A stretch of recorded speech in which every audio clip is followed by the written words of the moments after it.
This series has been an excursus on the gods of ancient Israel, based on Mark Smith's The Early History of God.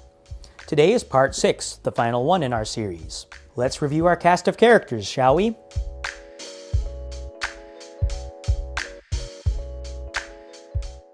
El was the kindly patriarch of Canaan's gods. He was initially understood as Yahweh's father, though soon he became identified as the same God as Yahweh. We know this because of the passage in Exodus, in which God says that the patriarchs, like Adam, Isaac, and crew, knew him as El, but his true name is Yahweh. We also know this because the name El was eventually converted into a generic title for God, such as El Shaddai and El Elyon, meaning God Most High. Like El, many of Baal's characteristics were assumed into Yahweh. Baal was a storm god who lived on a mountain and rode on a chariot, just like Yahweh. Unlike El, though, Baal's name became a generic title for false god. We see this in several verses that mention the Israelites worshipping the Baals, as in multiple false gods. Baal was worshipped throughout the monarchy period, though such a practice declined as Israel moved closer to the Babylonian exile. Asherah was El's consort.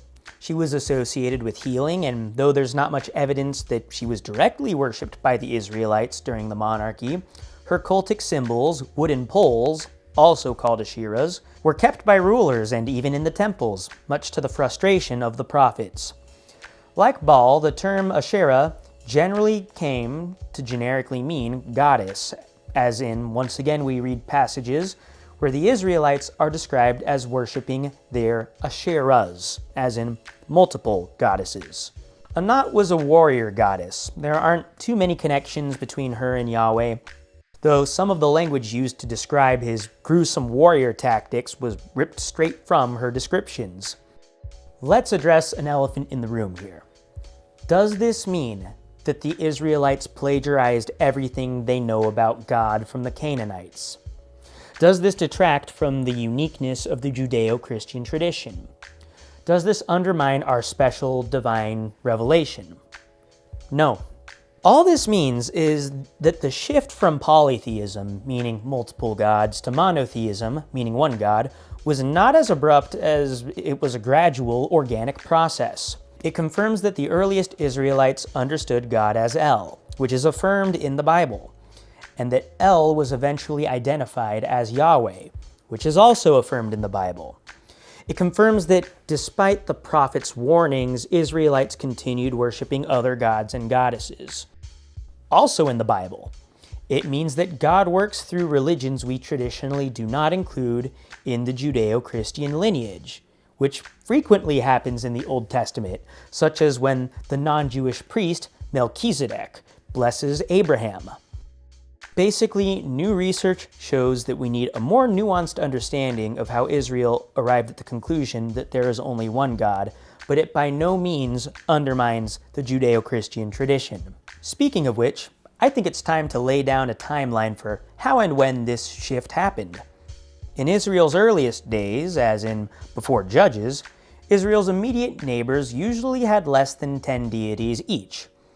In those days, Israel was still intertwined with Canaanite culture, so they recognized El, Baal, an emerging national god named Yahweh, and a female deity, most likely Asherah.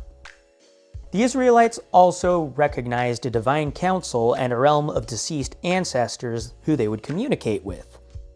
They, like most cultures, saw the sun, moon, and stars as divine beings.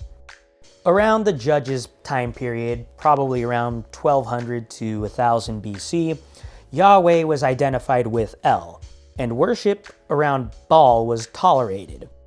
Imagery of Asherah was also still tolerated.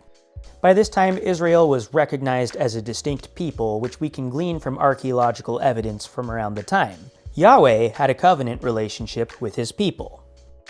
During the first half of the monarchy, from around 1000 to 800 BC, Yahweh established a firm relationship with the royal family. We see the emphasis of covenant go from Israel as a people to God's covenant between himself and the royal family. The kings believed that faith in Yahweh brought forth sustainability, justice, and fertility. worship of Yahweh became more centralized and standardized.